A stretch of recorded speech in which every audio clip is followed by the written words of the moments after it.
अस्सलाम वालेकुम प्यारे व्यूअर्स, उम्मीद करती हूँ आप ठीक होंगे। आज हम आपके लिए नई रेसिपी लेकर आए हैं। इस रेसिपी का नाम है क्रीमी सैलड बनाने का तरीका।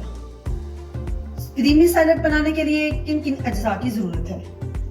हमने 3 टेबलस्पून बंद गोभी जो कि हमने कद्दूकश की हुई है,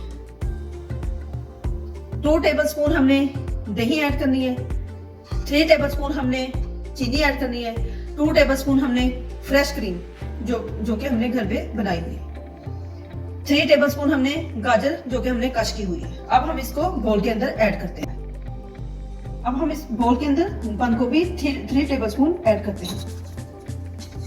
हम इसके अंदर गाजर ऐड करते हैं। अब हम इसके अंदर फ्रेश क्रीम ऐड करते हैं। अब हम इसके अंदर दही ऐड करते हैं। 3 टेबलस्पून हम इसमें चीनी ऐड करते हैं।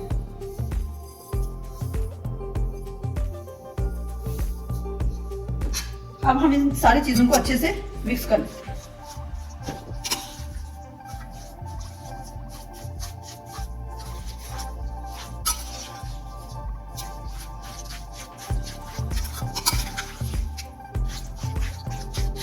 क्रीमी सैलड को हमने अच्छे से मिक्स कर लिया है। अब हम इसको सर्व करते हैं। क्रीमी सैलड तैयार हो चुका है। हमारी वीडियो पसंद आए लाइक करना, सब्सक्राइब करना और बेल आइकन को प्रेस करना ताकि हमारी वीडियो बर वक्त आप तक पहुंचती रहे।